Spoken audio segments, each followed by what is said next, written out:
Joyas de los testimonios. Tomo 2. El sello de Dios. Y clamó en mis oídos con gran voz, diciendo: Los visitadores de la ciudad han llegado, y cada uno trae en su mano su instrumento para destruir. Y llamó Jehová al varón vestido de lienzos, que tenía a su cintura la escribanía de escribano. Y díjole Jehová: Pasa por en medio de la ciudad, por medio de Jerusalén, y pon una señal en la frente a los hombres que gimen y que claman a causa de todas las abominaciones que se hacen en medio de ella. Y a los otros dijo a mis oídos: Pasad por la ciudad en pos de él y herid. No perdone vuestro ojo, ni tengáis misericordia. Matad viejos, mozos y vírgenes, niños y mujeres, hasta que no quede ninguno. Mas a todo aquel sobre el cual hubiere señal, no llegaréis, y habéis de comenzar desde mi santuario. Comenzaron pues desde los varones ancianos que estaban delante del templo. Jesús está por abandonar el propiciatorio del santuario celestial, para ponerse vestiduras de venganza y derramar su ira en juicio contra aquellos que no han respondido a la luz que Dios les ha dado.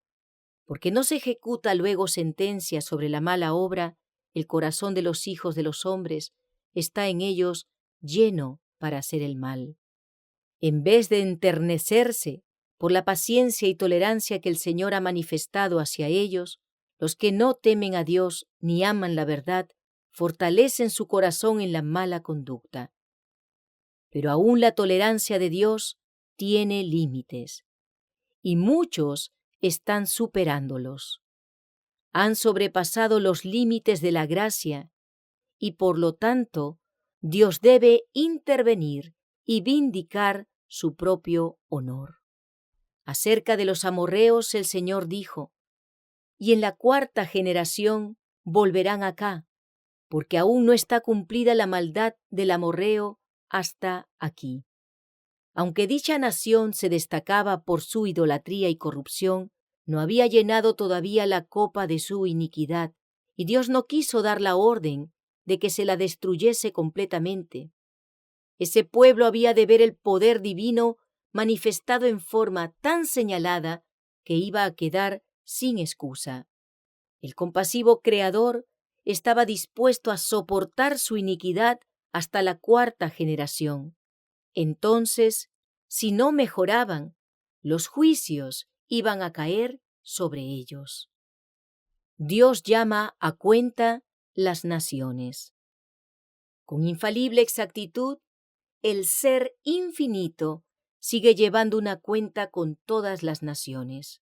Mientras ofrece su misericordia con invitaciones al arrepentimiento, esta cuenta permanece abierta. Pero cuando las cifras llegan a cierta cantidad que Dios ha fijado, comienza el ministerio de su ira. La cuenta se cierra, cesa la paciencia divina. Entonces ya no intercede la misericordia en su favor. Al profeta, mientras miraba a través de las edades, se le presentó este tiempo en visión. Las naciones de esta época han recibido misericordia sin precedentes. Les han sido dadas las bendiciones más selectas del cielo, pero el orgullo intensificado, la codicia, la idolatría, el desprecio de Dios y la vil ingratitud son cosas anotadas contra ellas. Están cerrando rápidamente su cuenta con Dios. Pero lo que me hace temblar es el hecho de que aquellos que han tenido la mayor luz y los mayores privilegios han sido contaminados por la iniquidad prevaleciente. Bajo la influencia de los injustos que los rodean, muchos, aun de entre los que profesan la verdad, se han enfriado y son arrastrados por la fuerte corriente del mal. El desprecio universal en que se tiene la verdadera piedad y santidad induce a los que no se relacionan estrechamente con Dios a perder la reverencia a su ley. Si estuviesen siguiendo la luz, y obedeciendo de todo corazón a la verdad, esta santa ley les parecería aún más preciosa cuando tanto se la desprecia y desecha. A medida que la falta de respeto por la ley de Dios se vuelve más manifiesta, se hace más distinta la raya de demarcación entre sus observadores y el mundo. El amor hacia los preceptos divinos aumenta en una clase de personas en la medida en que en otra clase aumenta el desprecio hacia ellos. La crisis se está acercando rápidamente. Las cifras que suben velozmente demuestran que está por llegar el tiempo de la visitación de Dios. Aunque le repugna castigar, castigará sin embargo y lo hará prestamente. Los que andan en la luz verán señales de un peligro inminente, pero no han de permanecer sentados en tranquila y despreocupada espera de la ruina, consolándose con la creencia de que Dios protegerá a su pueblo en el día de la visitación. Lejos de ello, deben comprender que es su deber trabajar diligentemente para salvar a otros, esperando en Dios con fe vigorosa para obtener ayuda. La oración del justo, obrando eficazmente, puede mucho. La levadura de la piedad no ha perdido todo su poder. En el tiempo en que son mayores el peligro y la depresión de la Iglesia, el pequeño grupo que se mantiene en la luz estará suspirando y clamando por las abominaciones que se cometen en la tierra. Pero sus oraciones ascenderán más especialmente en favor de la Iglesia, porque sus miembros están obrando a la manera del mundo. No serán vanas las oraciones de estos pocos fieles. Cuando el Señor salga como vengador, vendrá también como protector de todos aquellos que hayan conservado la fe en su pureza y se hayan mantenido sin mancha del mundo. Será entonces el tiempo en que Dios prometió vengar a sus escogidos que claman día y noche, aunque sea longánime con ellos. La orden es: pasa por medio de la ciudad, por medio de Jerusalén, y pon una señal en la frente a los hombres que gimen y que claman a causa de todas las abominaciones que se hacen en medio de ella. Estos que suspiran y lloran han estado ofreciendo las palabras de vida, han reprendido, han aconsejado y suplicado. Algunos de los que estaban deshonrando a Dios se han arrepentido y han humillado su corazón delante de Él, pero la gloria del Señor se ha apartado de Israel. Aunque muchos perseveraban en las formas de la religión, faltaban el poder y la presencia de Dios. En el tiempo en que su ira se manifieste con castigos, estos humildes y consagrados discípulos de Cristo se distinguirán del resto del mundo por la angustia de su alma, expresada en lamentaciones y lloros, reproches y amonestaciones. Mientras que otros procuran arrojar un manto sobre el mal existente y excusar la gran impiedad que prevalece por doquiera, los que tienen el celo por el honor de Jehová y amor por las almas, no callarán para obtener el favor humano.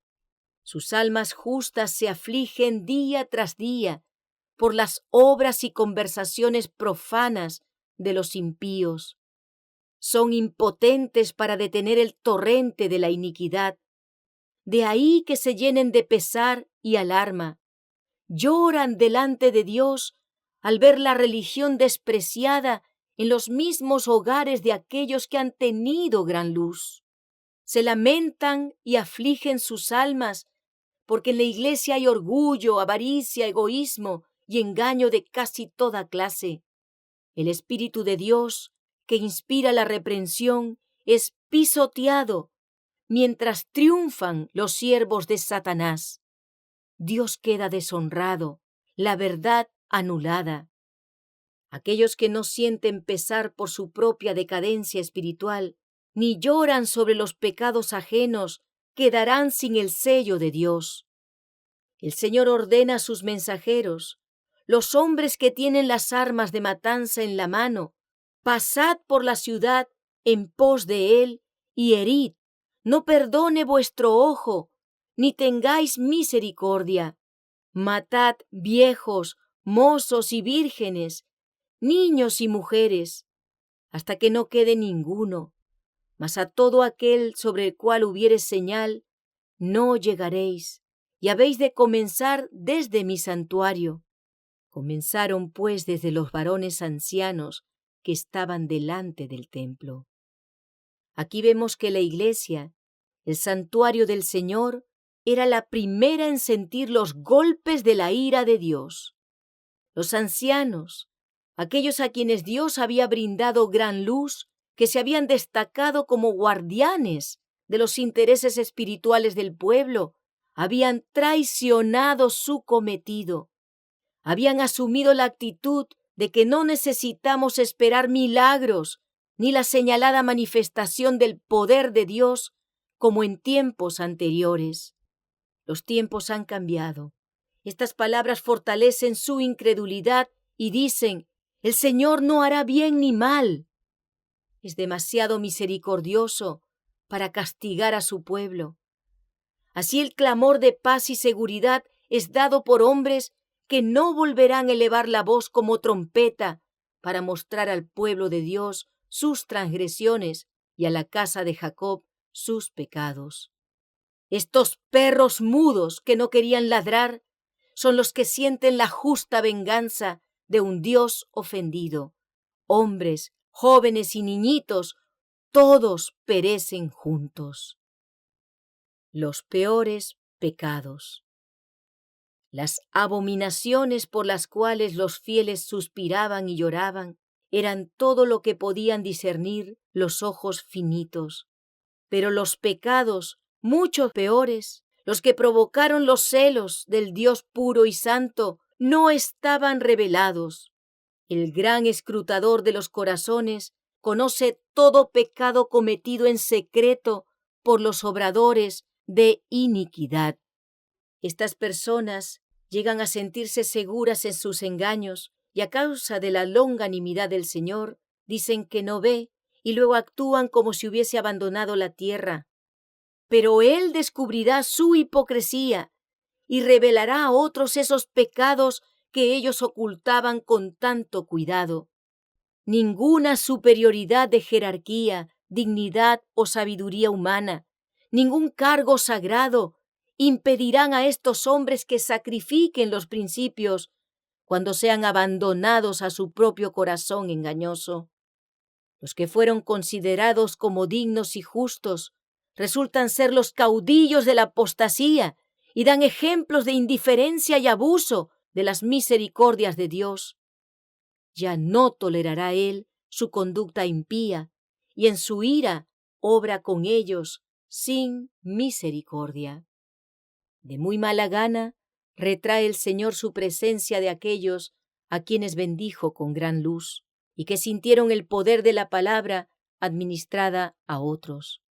Fueron una vez sus siervos fieles, favorecidos por su presencia y dirección, pero se apartaron de Él e indujeron a otros en el error y por lo tanto caen bajo el desagrado divino.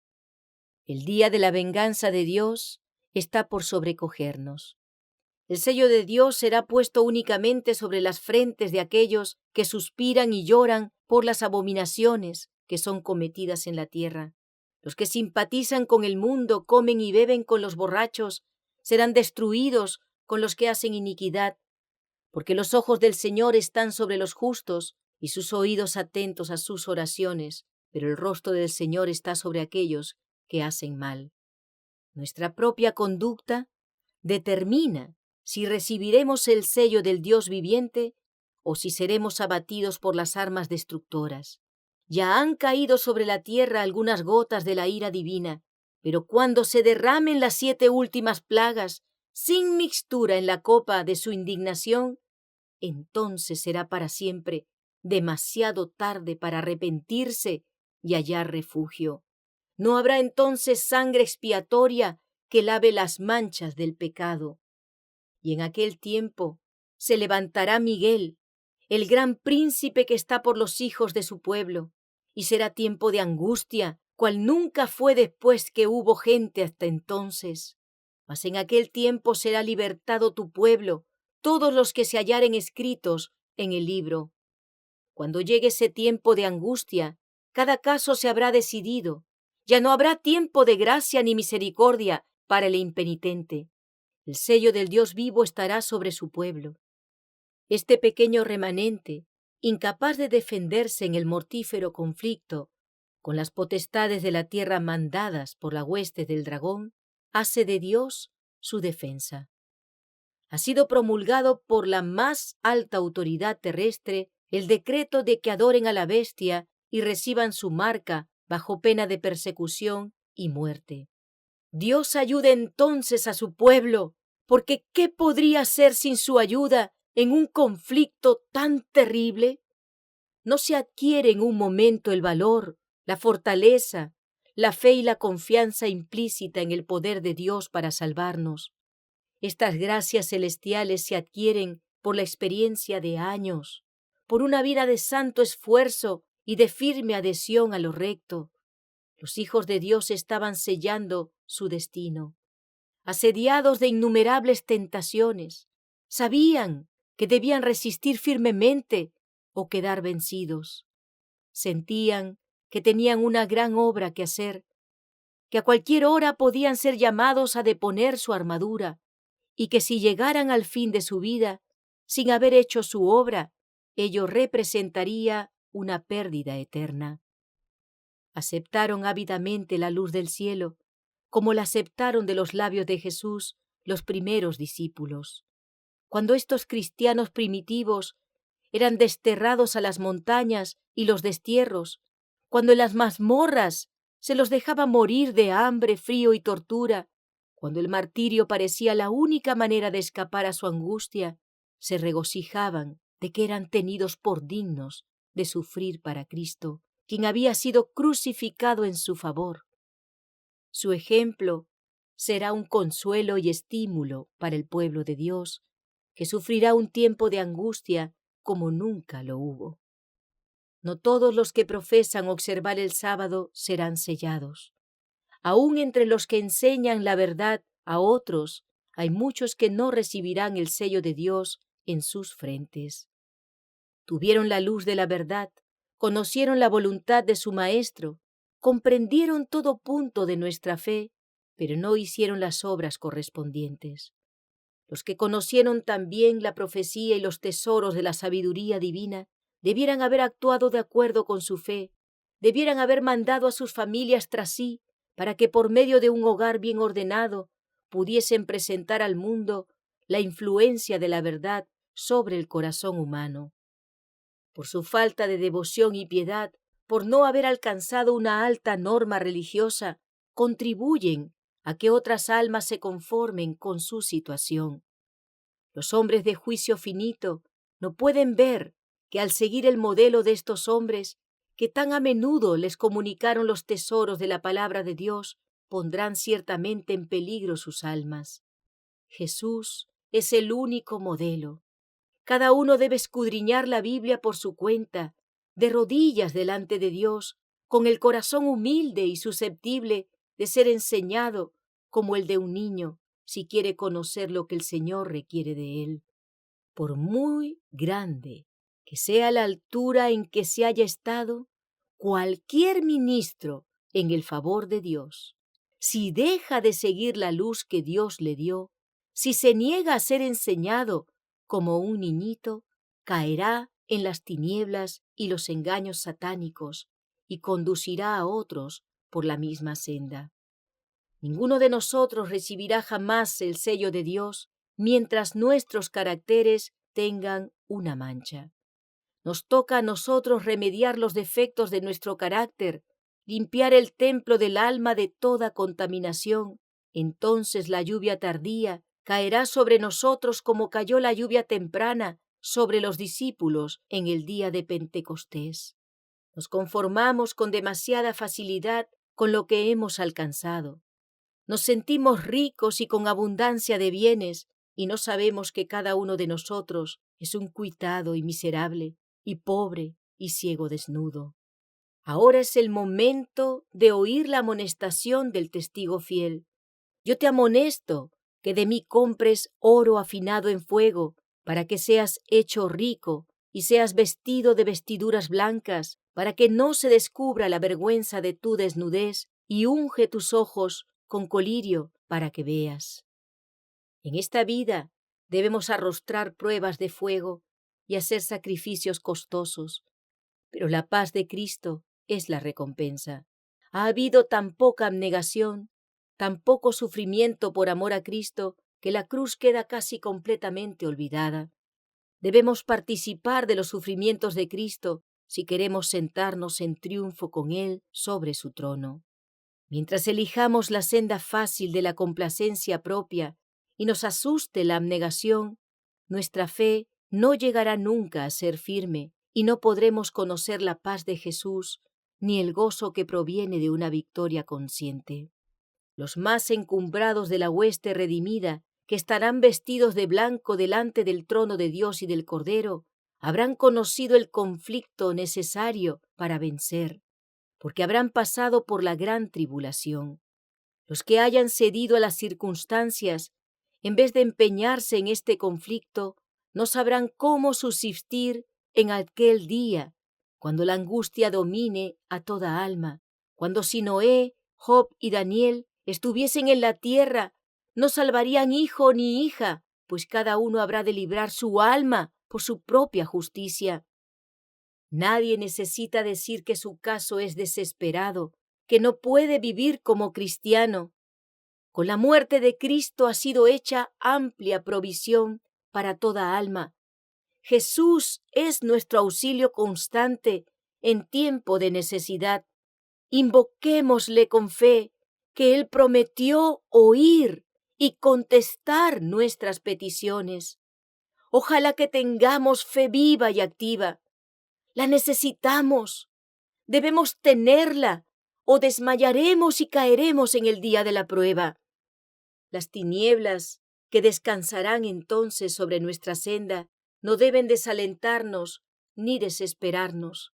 Son el velo con que Dios cubre su gloria cuando viene a impartir ricas bendiciones. Por nuestra experiencia pasada debemos saber esto. En aquel día en que Dios tenga controversia con su pueblo, esta experiencia será una fuente de consuelo y esperanza. Ahora es cuando debemos guardarnos a nosotros mismos y a nuestros hijos sin contaminación del mundo.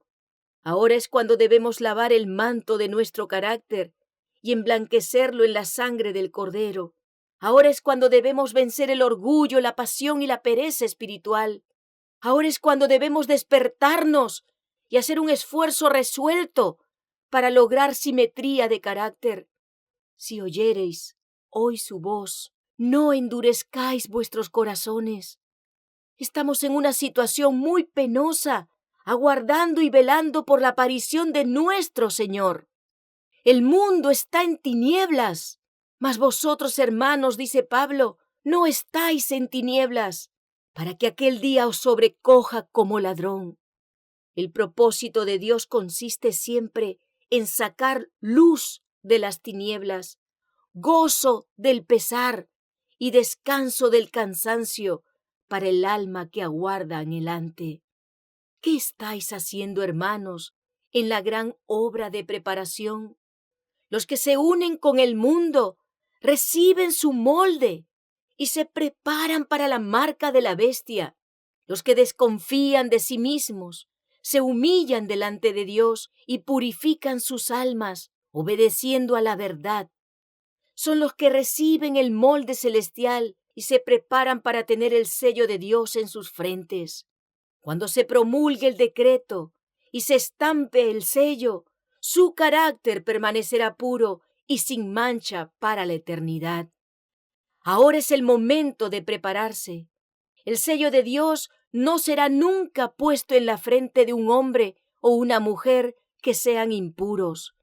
Nunca será puesto sobre la frente de seres humanos ambiciosos y amadores del mundo. Nunca será puesto sobre la frente de hombres y mujeres de corazón falso o engañoso. Todos los que reciban el sello deberán estar sin mancha delante de Dios y ser candidatos para el cielo. Avanzad, mis hermanos y hermanas. Puedo escribir solo brevemente acerca de estos puntos en este momento y llamar simplemente vuestra atención a la necesidad de preparación. Escudriñad las Escrituras por vosotros mismos, a fin de comprender la terrible solemnidad de la hora actual. Ni siquiera la existencia debiera comprarse al precio de la mentira. Por una palabra o una inclinación de la cabeza, los mártires podrían haber negado la verdad y salvado la vida. Consintiendo en arrojar un solo grano de incienso sobre el altar del ídolo, podrían haberse salvado del potro, el cadalso y la cruz. Pero se negaron a ser falsos en palabra o en acción, aunque la vida fuese el don que ello les hubiese granjeado. Daban la bienvenida a la prisión, la tortura y la muerte con la conciencia limpia, más bien que a la liberación, a condición de engañar, mentir y apostatar. Por la fidelidad y la fe en Cristo obtuvieron mantos sin mancha, coronas enjolladas. Sus vidas fueron ennoblecidas y elevadas a la vista de Dios porque permanecieron firmes por la verdad en las circunstancias más graves.